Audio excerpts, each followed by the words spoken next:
नमस्कार, मैं श्याम नंदन कुमार आपका एसएन के क्लासेज में स्वागत करता हूं। आज हम लोग पढ़ने वाले हैं भारत की राज्य व्यवस्था। उसके अंतर्गत हम लोग पढ़ रहे हैं संविधान का निर्माण, और यह भारत की राज्य व्यवस्था के अंतर्गत हमारा 22वां लेक्चर है। और आज जो हम लोग पढ़ने वाले हैं वो पढ़ने वाले हैं अंतरिम सरकार।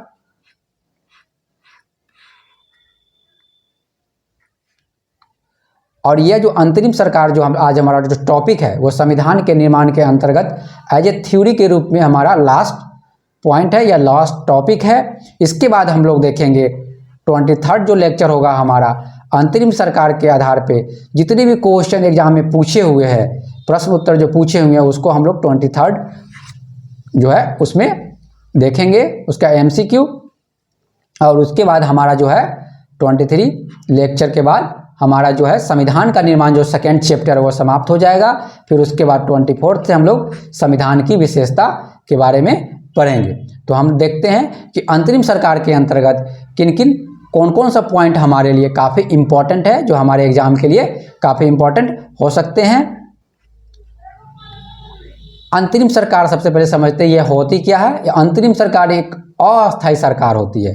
जैसे आज के डेट में देखते हैं कि पहले इलेक्शन होता है, इलेक्शन के बाद कोई पार्टी जीत के आती है, वो पार्टी सरकार का निर्माण करती है। ठीक, अगर ऐसा सिचुएशन ना हो तो क्या किया जाता है कि तत्काल एक अस्थायी सरकार का निर्माण किया जाता है, ताकि वह तब तक वर्क करती है जब तक कोई अस्थायी सरकार इलेक्शन होने के बाद, कोई पार्टी विनिंग होने के बाद जब तक सरकार का निर्माण ना कर ले तब तक एक अस्थायी एक अंतरिम सरकार की व्यवस्था की जाती है।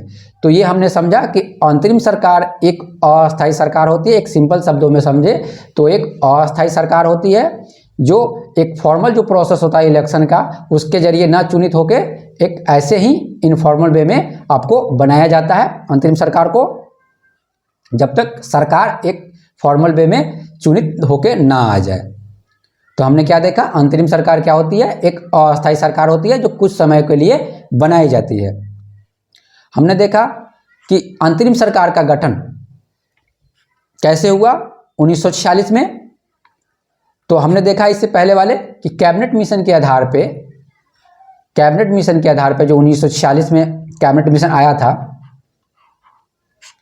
अगर आप कैबिनेट मिशन के बारे में नहीं जानते तो आप प्रीवियस जो वीडियो जितने भी हैं उसमें दिया हुआ है, उसका डिस्क्रिप्शन में लिंक दिया गया है, आप जाके उस वीडियो को देख सकते हैं कि कैबिनेट मिशन में क्या क्या बातें की गई थी। तो यहाँ हम मुख्य बातें करते हैं कि कैबिनेट मिशन जब आया था, तो कैबिनेट मिशन जब 1946 में आया था तो उन्होंने मुख्यतः दो बातें की थी। एक, उन्होंने बात की थी कि कैबिनेट संविधान सभा का निर्माण के बारे में उन्होंने एक प्लान दिया था कि संविधान सभा का निर्माण अर्थात भारतीय संविधान का निर्माण कैसे होना चाहिए, पहला। दूसरा, उन्होंने दिया था कि अंतरिम सरकार की बात की थी कि जब तक इलेक्टेड गवर्नमेंट नहीं आ जाते तब तक कैबिनेट या थी संविधान सभा के जो मेंबर है उन्हीं मेंबरों में से चुन के एक सरकार, अंतरिम सरकार बनाई जाए, एक अस्थायी सरकार बनाई जाए, और जो शासन को चलाया जाए जब तक एक सरकार जो अस्थायी रूप से एक सरकार चयनित होकर नहीं आ जाती। तो यहाँ पे हमारे लिए क्वेश्चन ये बन जाता है कि अंतरिम सरकार का जो गठन हुआ था वो कैबिनेट मिशन के आधार पे हुआ था। तो आप हमेशा याद रखें कि कैबिनेट मिशन के आधार पे संविधान सभा का गठन हुआ और कैबिनेट मिशन के आधार पे ही अंतरिम सरकार का गठन 1946 में किया गया था। अब हम देखते हैं कि अंतरिम सरकार का गठन कब हुआ था। ये काफ़ी इंपॉर्टेंट पॉइंट है, आपको याद रखना है कि अंतरिम सरकार का गठन और संविधान सभा का जो गठन हुआ था वो कैबिनेट मिशन के आधार पर हुआ था। देखते हैं कि अंतरिम सरकार का गठन जो हुआ था वह 2 सितंबर 1946 को हुआ था।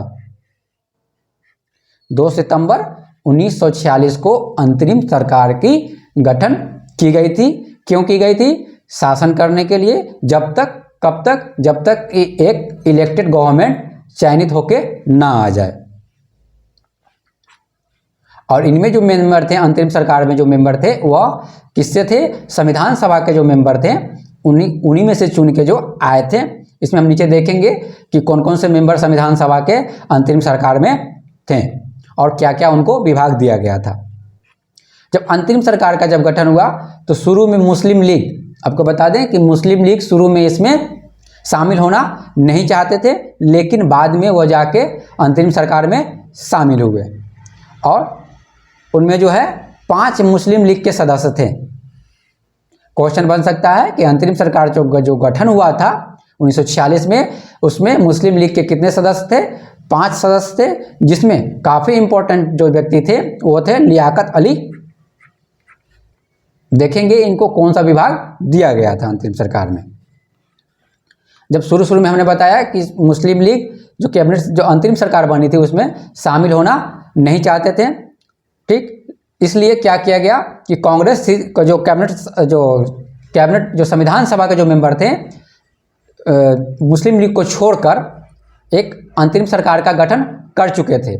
लेकिन बाद में क्या हुआ कि मुस्लिम लीग जब उसमें कहा कि वो भी शामिल हो जाएंगे, तो फिर क्या किया गया, संविधान सभा के अन्य मेंबर जो मुस्लिम लीग के सदस्य नहीं थे उनमें से बाद में रिजाइन कर दे दिए ताकि मुस्लिम लीग के सदस्य भी उसमें शामिल हो सके। तो उनमें से देखते हैं कि अंतरिम सरकार में मंत्री बनाया गया था किनको? मुस्लिम लीग के 5 सदस्यों को अंतरिम सरकार में क्या बनाया गया था? मंत्री बनाया गया था। जो हम लोग देखेंगे कौन कौन से वो सदस्य थे, उसमें से देखेंगे कि देखते हैं कि शुरू में क्या हुआ था कि शुरू में जैसा हमने बताया कि अंतरिम सरकार, शुरू में जब अंतरिम सरकार का गठन हुआ तो मुस्लिम लीग के मेंबर थे, उन्होंने कहा कि हम इसमें अंतरिम सरकार में शामिल नहीं होंगे। तो क्या किया, तो हुआ यह कि कांग्रेस के जो मेंबर थे उन्होंने ही अंतरिम सरकार सबसे पहले बना लिया।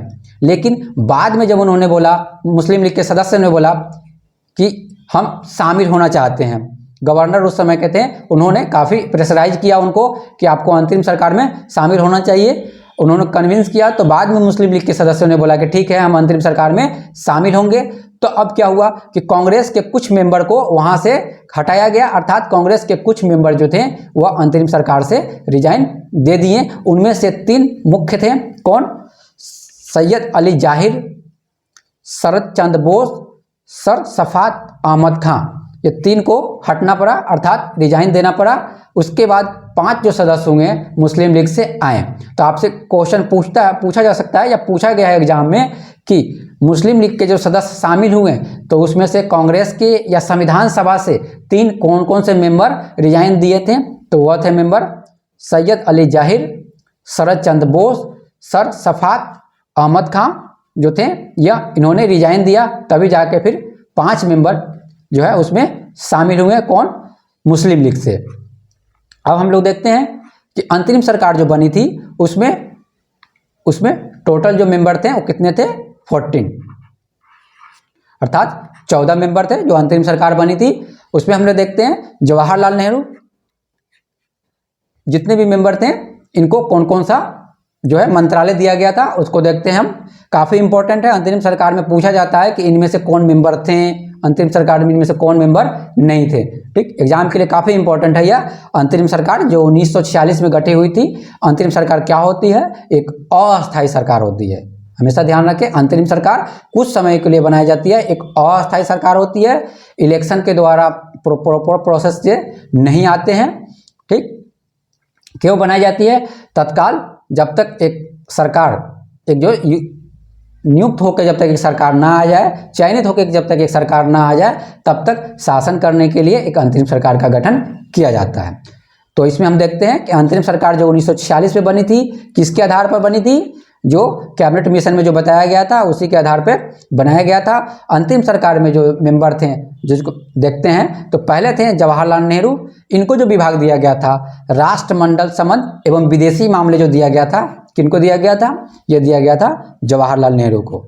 तो आपसे क्वेश्चन पूछ सकता है कि राष्ट्रमंडल संबंध तथा विदेशी मामले जो है ना, इनमें से किनको दिया गया था अंतरिम सरकार के अंतर्गत? तो आपसे रहेगा जवाहरलाल नेहरू, डॉक्टर राजेंद्र प्रसाद, सरदार वल्लभ भाई पटेल, डॉक्टर जॉन मथाई। तो आपको आंसर हमारा कौन सा होगा? हमारा आंसर होगा जवाहरलाल नेहरू।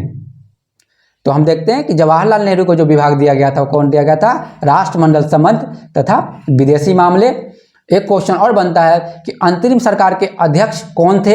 तो अंतरिम सरकार के अध्यक्ष थे जवाहरलाल नेहरू। तो जवाहरलाल नेहरू अध्यक्ष भी थे अंतरिम सरकार के, और उनको एक विभाग भी मिला था, कौन सा? राष्ट्रमंडल संबंध तथा विदेशी मामले का जो विभाग था उनको जवाहरलाल नेहरू को दिया गया था। और यह कार्यकारिणी के परिषद के उपाध्यक्ष थे और अंतरिम सरकार के अध्यक्ष थे। तो यहाँ आपको 3 पॉइंट याद रखना है। अंतरिम सरकार के अंतर्गत कार्यकारिणी परिषद की, ठीक, ध्यान रखें, इसमें काफ़ी कंफ्यूज नहीं होना है। कार्यकारिणी परिषद और अंतरिम सरकार दोनों में कंफ्यूज नहीं होना है, दोनों दो चीज़ है। जैसे आज के डेट में हम देखें कि प्रेसिडेंट होते हैं, उसके बाद पीएम होते हैं, और उसके बाद मिनिस्टर होते हैं, ठीक। इनको जो है कार्यकारिणी बोला जाता है, ठीक। कार्यकारिणी के सदस्य भी बोला जाता है, ठीक। उसी तरह उस समय देखेंगे कि कार्यकारिणी परिषद के, ठीक, अध्यक्ष कौन था? तो कार्यकारिणी परिषद के उस समय जो गवर्नर थे वो अध्यक्ष थे, लेकिन कार्यकारिणी परिषद के उपाध्यक्ष कौन थे? तो कार्यकारिणी परिषद के उपाध्यक्ष थे जवाहरलाल नेहरू। लेकिन आपसे पूछे कि अंतरिम सरकार का अध्यक्ष कौन था? तो अंतरिम सरकार का अध्यक्ष था जवाहरलाल नेहरू। तो यहाँ पे कंफ्यूज नहीं होना है। एक बार और आपको समझा देते हैं। जैसे आज के डेट में हम देखें कि प्रेसिडेंट, पीएम, मिनिस्टर, ये हो गए कार्यकारिणी के सदस्य, ठीक।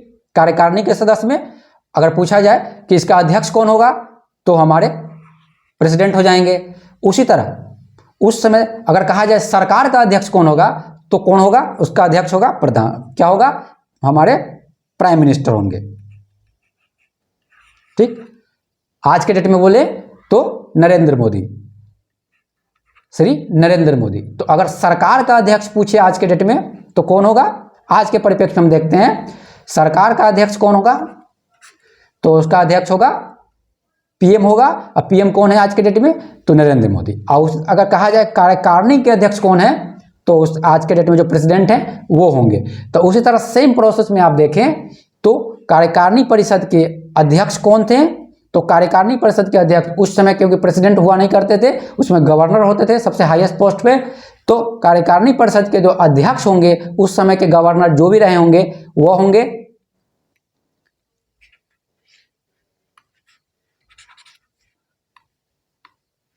उस समय के जो भी गवर्नर रहे होंगे, गवर्नर बोले या वायसराय बोले, जो होंगे वह कार्यकारिणी परिषद के अध्यक्ष होंगे।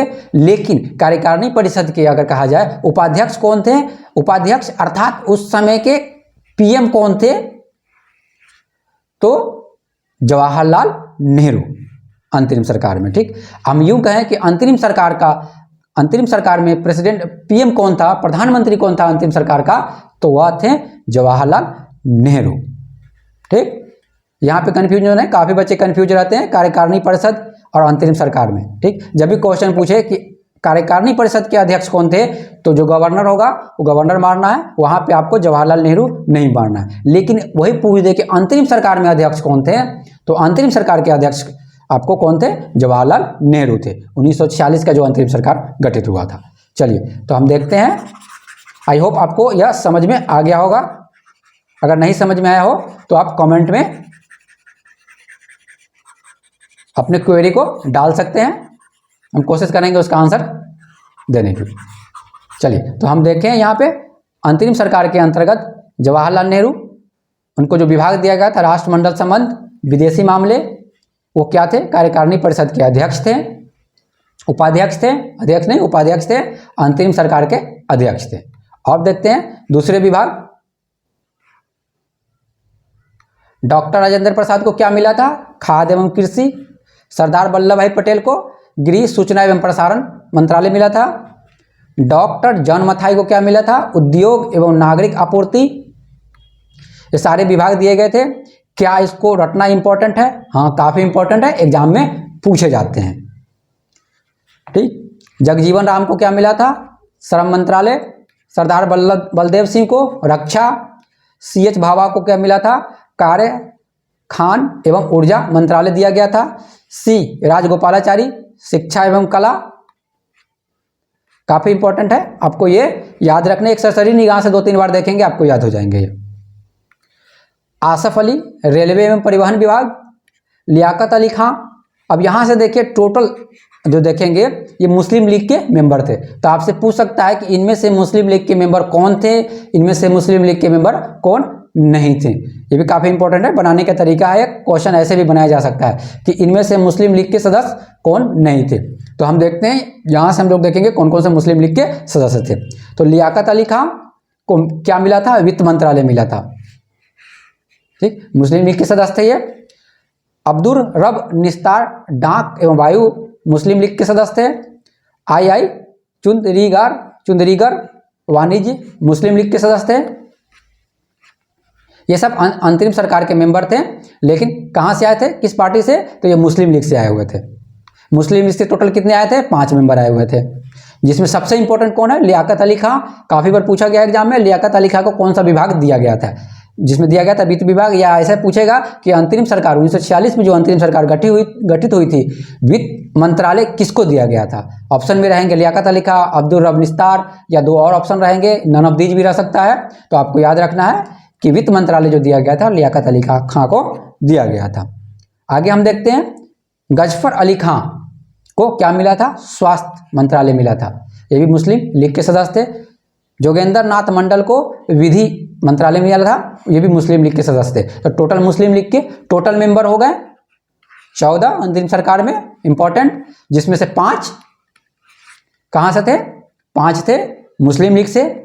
शुरू में जब गठित हुआ 15 अगस्त 1947 में यह अंतरिम सरकार कहाँ थी, अस्तित्व में थी, अर्थात 1946 में गठित हुआ। अंतिम सरकार का गठन सितंबर 1946 में गठित हुआ और 15 अगस्त 1947 तक यह अस्तित्व में थी। तो यह था अंतरिम सरकार के लिए, अंतरिम सरकार से संबंधित महत्वपूर्ण पॉइंट जो हमारे एग्जाम के लिए काफ़ी इंपॉर्टेंट है। और नेक्स्ट जो वीडियो हम लोग देखेंगे वह देखेंगे इस पे आधारित MCQ अर्थात प्रश्न उत्तर कैसे कैसे पूछे हुए एग्जाम में, उसको सॉल्व करने की कोशिश करते हैं। चलिए मिलते हैं नेक्स्ट वीडियो में।